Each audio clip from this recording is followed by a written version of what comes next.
Selamat kembali di R Entertainment, selamat kembali di Joran Fest Playlist. Seperti biasa hari ini kita akan melanjutkan review saham part yang ke-570.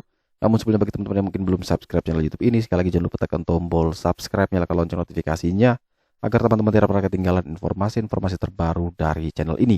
Di part yang ke-570 kali ini kita akan kembali mereview 6 saham. Ada saham NRCA, Jack, Conte RJA, BOS, RTX, BHIT. 5 saham itu adalah saham yang saya pilih dari top skor JCS, sedangkan NRCA itu ada request di kolom komentar. Jadi teman-teman kalau yang mau sahamnya diulas juga silakan tulis di kolom komentar. Nah, ini sebelum kita masuk untuk mereview, kita akan coba meng-highlight dulu pergerakan dari indeks harga saham gabungan kita, di mana IHSG hari ini tutup 0,855%. Indeks itu go low go together ya. Kalau disingkat go to ya, kata Pak Frans ya. Jadi go-to-nya turun, ARB dengan volume yang begitu besar ya. Predo lock up-nya sudah selesai dan itu dia ARB. Dan seperti yang saya bilang kemarin, go-to kalau sebelum lock up itu dibuka, nah gimana caranya mereka bisa keluar nih sebelum itu terjadi. Tapi balik lagi kalau kita perhatikan dari data, memang kepemilikan saham masih banyak dipegang oleh individu-individu yang kalau kita lihat dari RTA itu masyarakat cuma sekitar 3%-an, tapi ada sekitar 250 ribuan investor pemegang saham GoTo. Nah, kita tahu bahwa ini all time low, artinya pasti ada, atau istilahnya apa ya, pasti yang punya itu barangnya di atas semua, jadi pasti minusnya dalam-dalam, dan itu mungkin menjadi sebuah sebuah pembelajaran bahwa tidak ada satupun di market yang bisa kita bilang ini punya potensi yang besar, punya peluang yang tinggi, karena semua itu sama probability-nya ya. Probability-nya itu cuman 50-50, entah 50% bisa naik atau 50% bisa turun. Kemudian kita diketemukan dengan berbagai analisa yang sekiranya bisa menggeser itu ya. Misalnya dari awalnya tadi tanpa analisa kita hanya menebak 50-50, tapi dengan adanya analisa kita lebih yakin bahwa oh ini kemungkinan naiknya lebih tinggi nih. Mungkin probabilitasnya 70, tidaknya 30. Jadi dengan analisa-analisa itulah yang membuat kita jauh bisa membedakan. Tapi apakah itu pasti? Nah, itu yang tidak ada yang bisa menebak ya. Jadi indeks memang salah satu pemberat hari ini adalah GoTo. Turunnya begitu besar sekali, dan walaupun BRI mungkin all time high tadi, tapi tidak mampu juga untuk mengangkat indeks kita dan harus closing di 7020. High tadi sempat di 7090, cuman tipis, setelah itu sudah tidak ada dikasih kesempatan ya. Sesi kedua ini guyurannya cukup kencang kalau teman-teman perhatikan, dengan total transaksinya 17,3 triliun. Ada 308 saham yang down, yang turun, ada 237 saham yang naik, dan ada 158 saham yang bergerak stagnan. Hari ini asing mencatatkan net sell 1,1 triliun di seluruh market, atau di regular marketnya setengah triliun. Ini cukup besar ya. Kemarin dia net buy, sekarang dia kembali net sell. Ini kita langsung masuk saja ke pembahasan. Saham pertama yang akan kita review adalah saham milik NRCA. Ini kita pakai Joran Fast Chart System JCS yang biasa saya sebut. Ini teman-teman kalau mau pakai juga bisa langganan di website kita di joranfast.com, tinggal pilih layanan, pilih Joran Fast Chart System, scroll ke bawah tinggal berlangganan. Nah, ini kalau teman-teman mau paket yang lain ya, akses ke semua layanan kami, bisa pilih yang blue, silver, gold atau platinum. Gimana tempatnya? Tinggal lihat halaman utama. Nah, ini paket lengkapnya. Jadi paket lengkap ini sudah termasuk dapat chart ini ya. Tapi kalau bilang ini 109.000 terlalu mahal nih, atau saya belum punya rezeki sebanyak itu, ya sudah, bisa pilih saja layanan Joran Fast Chart System. Nanti tinggal belanja atau pilih yang ini, tinggal klik beli sekarang, nanti tinggal selesaikan pembayaran ya. Kalau teman-teman belum punya login, silahkan daftar dulu ya. Kalau disuruh login, tinggal login. Kalau belum punya password atau belum punya akun, silahkan klik daftar ya, tinggal bisa teman-teman daftar di sana. Oke, kita masuk ke NRCA dulu. NRCA ini kemarin ya, beberapa hari lalu, seminggu lalu mungkin, dia sempat naik tinggi sekali namun membentuk shadow di sana, kemudian dia koreksi. Nah, ini koreksi menurut saya sudah mulai agak menarik, karena koreksinya itu koreksi sehat ya. Ketika dia turun, sudah naik tinggi dan dia turun dan tidak turun lagi di bawah support barunya 302, artinya RRCA ini masih terlihat sangat aman dan masih terlihat sangat sehat. Kecuali beda cerita ya, dia turun lagi di bawah 302. Nah, ini kalau turun lagi di bawah 302 ya itu kita bilangnya jelek ya. Jadi kalau teman-teman atau Pak yang request ini, kalau memang dia masih kuat bertahan di 302, maka ada potensi kemungkinan dia masih bisa naik lagi. Tapi kalau turun di bawah 302, maka itu jelek. Nah, bagi teman-teman yang mungkin belum punya barang, ya silakan pakai 302 sebagai acuan. Closing sekarang di 312, artinya kalau teman-teman mau beli 302 sampai 306 mungkin menjadi area buy yang menarik. Kemudian batasi SL di bawah 298, atau kalau mau ekstrim lebih jauh kita pasang SL-nya ya langsung sekalian di bawah 292. Ya, teman-teman bisa menyesuaikan sesuai dengan preferensi resikonya. Untuk target teman-teman bisa menyesuaikan sendiri, bisa menuju ke 328, 330 atau bahkan sampai ke 350. Secara final score value dia ini masih jelek ya. Secara skor dia masih nilainya 30, statusnya abaikan. Kenapa? Karena foreign flow-nya jelek, trennya juga masih jelek, dan beberapa lain juga masih belum terlalu sempurna. Kemudian kita lanjut ke saham Jekon.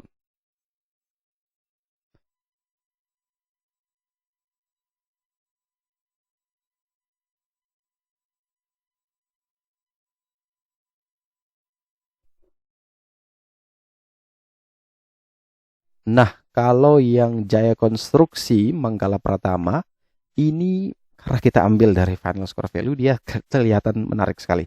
Kenapa saya bilang kelihatan menarik sekali? Yang pertama adalah karena dia itu sudah breakout, sudah naik di atas level resist tadi ya. Resist tadi 156, closingnya di 158, dan ini adalah best buy atau best area buy yang cukup menarik. Biasanya saya tuh 2 tick di atas itu menjadi area yang masih bisa saya tolerir untuk beli. Lebih dari itu mungkin saya akan pertimbangkan terlebih dahulu, mungkin masuk tapi porsinya tidak besar. Nah, ini kalau misalkan teman-teman ingin membeli, 156 itu menjadi support baru sekarang, support paling kuat yang menjadi kunci. Selama dia di atas 156, maka teman-teman boleh entry. Entry di berapa? Di 156 sampai dengan 158 boleh, mau sampai 160 juga mau entry boleh. Asalkan dia tidak turun di bawah 156. Kalau turun di bawah 156, teman-teman harus prepare untuk SL. Nah, ini yang saya bilang tadi. Kalau teman-teman ambilnya di 160, cut loss-nya di bawah 156, itu kan mungkin sekitar 5 tick ya. Kalau cut loss di 155. Tapi kalau ambil 158, cut loss di 155 mungkin cuma 3 tick. Nah, itu bedanya. Kenapa ketika dia naik lebih tinggi atau menjauh ke atas dari supportnya, maka porsi yang saya beli itu pasti akan sedikit ya. Karena takutnya dia koreksi lagi, dia retest kembali support. Saya tidak punya modal lagi untuk menambah. Jadi average saya pasti ketinggian. Jadi biasanya saya ketika dia masih berada dalam range buy, misal 156 sampai 158, maka saya langsung ambil posisi di sana. Misalnya alokasinya 10 juta, ya sudah saya masukin semua 10 juta. Kalau ternyata dia turun di bawah 156, saya cut loss 155, ya sudah itu resiko saya. Saya sudah tahu resiko saya cuma segitu. Tapi ada potensi yang bisa saya dapatkan seberapa besar rewardnya. Oh, saya bisa dapatkan sampai ke resisten paling kuat berikutnya di 192. Jadi ketika saya beli misalnya di 158, cut loss 155 kan cuma saya kehilangan 3 tick. Tapi ketika dia bisa naik, maka ada peluang sampai kurang lebih ada 34 ya. Ada 34 tick. Jadi 3 dibanding 34 itu saya rasa risk rewardnya menarik sekali. Jadi tentu langsung saya ambil posisi. Walaupun kita tahu bahwa tidak ada yang bisa menebak pasti besok dia naik atau turun, tapi setidaknya saya sudah bisa mengukur ketika saya mau open sebuah posisi, saya tahu bahwa kalau gagal, saya akan kehilangan sekian. Saya terima tidak? Oh, saya sudah terima. Oke, silakan open posisi. Jadi ketika market tidak bergerak sesuai yang kita inginkan, kita tidak panik ya. Kita tinggal cari emiten lainnya. Nah, beda cerita orang yang tanpa analisa, main hajar, main beli, dia turun bingung. Ini cut loss apa tidak ya? Mulai masuk ke grup. Saya punya ini, nyangkut. Saya cut loss apa tidak ya? Tidak ada yang jawab, pusing lagi. Ada yang jawab, cut loss aja Pak. Habis cut loss dia terbang, marah-marah lagi sama orang itu. Nah, ini yang saya bilang, kita tidak punya reason to buy yang kuat, sehingga akhirnya kita begitu terus. Dari hari ke hari tidak ada perubahan, malah begitu terus. Itu yang harus teman-teman bisa evaluasi bersama. Jadi, untuk Jekon selama dia di atas 156 ini menarik sekali. Silakan buy 156, 158, cut loss di bawah 156, bisa 155, 154 terserah, dengan target kenaikan 192 sampai ke 200. Secara final score value dia 70, sudah boleh entry ya, titip sandal di sana. Selanjutnya kita punya saham TRJA yaitu Transcon ya, Transjayakon kalau tidak salah ini. Transkon Jaya ya, namanya Transkon Jaya. Saham ini ditutup melemah 1,63% di level 242. Sayang sekali dia tidak mampu menembus area resistennya di 248. Ini masih menjadi sebuah PR ya. Ini selama dia belum bisa tembus, selama dia belum bisa naik lagi di atas 248 ya, kita wait and see. Kita jangan dulu ambil posisi. Tapi kalau besok teman-teman lihat dia bisa breakout 248, silakan buy on breakout 248, cut loss di bawah 242, 244, target menuju ke 282. Secara finance core value sebenarnya sudah bagus, tapi menurut saya pribadi kita harus menunggu. Ini breakout dulu dari 248, silakan buy. Selama tidak breakout, maka selama itu juga kita tidak boleh atau jangan dulu kita entry. Kemudian selanjutnya kita ada saham BOS ya. Ini saham BOS naik cukup banyak hari ini, sekitar 8% kalau tidak salah.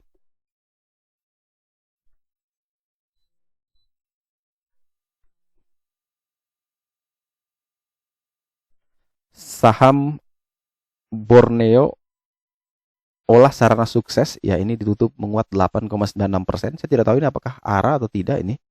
Opening langsung ARA karena modelnya seperti satu titik seperti ini. Ini saya coba buka RTI dulu untuk memastikan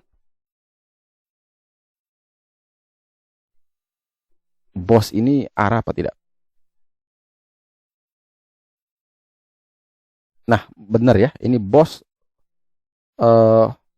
open langsung di 73 ya, tidak pakai AIUEO, open langsung di 73. Nah, kenapa dia bisa sampai open langsung naik sekencang itu? Ternyata kalau saya lihat ini dia punya EPS di Q3 itu besar sekali ya, 2 tahun berturut-turut rugi. Ini besar sekali. Ini menarik sih menurut saya untuk BOS ini. Memungkinkan ya, masih ada kemungkinan ini bisa terus melanjutkan. Besok pasti arah lagi. Ini support sekarang 71. Kalau besok dia kasih kesempatan untuk turun tapi kuat di 71, silakan buy. Tapi kalau ternyata dia arah terus, ya sabar. Kita coba menunggu momentum yang tepat di saham BOS ini. Jadi kalau yang mau beli selama di atas 71 itu aman. Tapi kalau yang teman-teman lihat besok dia langsung arah lagi, ya sudah skip dulu. Jangan gegabah kita kejar-kejaran. Tunggu dia koreksi sehat. Dan kalau koreksi tidak turun lagi di bawah 71, silakan ambil di sana. Kemudian kalau setelah kita bahas BOS ya, kita punya saham ERATEX ya, ERTX. Nah, ini kalau teman-teman misalnya kayak sibuk siang-siang gitu kan, kerja tidak sempat untuk analisa, mau gambar chart juga bingung. Nah, ini pakai begini aja, tinggal search keluar, tinggal baca saja. Nah, ini lucu ya, ERATEX Jaya ini upper shadow-nya gila, ini tinggi sekali sih. Ini kalau yang tadi beli sih hancur sih ini. Bener-bener hasilnya dikarungin sih ini. Ini breakout 210 dihancurin lagi nih. Yang beli yang FOMO di atas ini habis dia. Jadi selama di atas 179 sebenarnya ERATEX ini aman-aman, masih oke. Tapi kalau dia dipermainkan seperti ini, wah rawan juga nih. Jadi kalau teman-teman yang mau beli ERATEX, saran saya pribadi pelajari karakteristik dari saham itu. Kalau banyak upper shadow seperti ini, artinya ketika teman-teman lihat matanya buka RTI atau OLT-nya ternyata dia lagi terbang tinggi, hati-hati, lihat historinya banyak shadow. Begitupun ketika dia turun. Ketika dia langsung dibanting, bisa saja dia di-up lagi. Nah, itu teman-teman harus pelajari. Itu karakteristik dari orang di balik transaksi di masing-masing saham. Jadi ternyata dia ini naik TP, turun belum tentu turun, bisa ditarik kembali. Jadi itu yang harus teman-teman pelajari. Jadi kalau kita lihat sekilas di chart seperti ini, ya dia masih aman karena masih ada di atas, supportnya di 179, support paling kuat. Turun di bawah itu baru jelek. Jadi kalau teman-teman yang mau beli, ya 179 sampai dengan 182 lah mungkin bisa menjadi area buy. Cut loss di 176, 177, target menuju ke 210. Dan saham terakhir yang akan kita review di malam hari ini, di part yang ke-570, adalah saham BHIT. Nah, saham BHIT MNC Asia Holding Tbk ini ditutup minus 1,64% di level 60. Ini dia masih di atas support paling kuat ya. Supportnya di 59, closingnya di 60, dan beberapa hari ini sideways ya, sideways tapi masih ada di atas itu.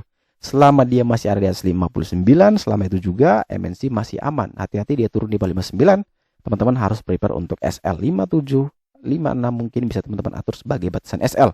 Tapi kalau ini kuat bertahan, maka target kenaikannya bisa menuju sampai ke 67. Teman-teman bisa menyesuaikan ya risk rewardnya. Kalau cut loss di 56, 57, target ke 67, apakah itu risk rewardnya sebanding atau tidak. Tapi kalau kita perhatikan cara final score value dari beberapa indikator yang sudah kita tempel di sini, keseluruhan dia itu bagus ya, statusnya sudah good. Tinggal teman-teman mau ambil apa tidak di saham-saham yang model seperti ini. Kan sideways ya, technical, orang yang suka technical susah sekali kalau mau ambil di saham-saham yang sideways seperti ini. Nah, ini nanti teman-teman bisa nonton juga video saya yang cara mengkombinasi ya, kombinasi atau tools yang bisa dipakai saat mode sideways itu kan ada tuh. Itu ada video saya yang kemarin baru diupload. Teman-teman bisa nonton saja bagaimana sih cara menemukan atau memastikan bahwa saham ini ini akan naik walaupun lagi sideways. Nah, itu ada caranya. Teman-teman bisa nonton juga di sana. Oke, sekian dulu review saham part yang ke-570. Terima kasih teman-teman yang sudah menonton. Sekali lagi jangan lupa like, comment, dan subscribe. Bantu share juga agar semua informasi yang ada dalam video ini berguna, bermanfaat, dan tentunya bisa menjadi panduan trading di keesokan hari ini. Sekali lagi terima kasih banyak. Sampai jumpa dan semoga membantu.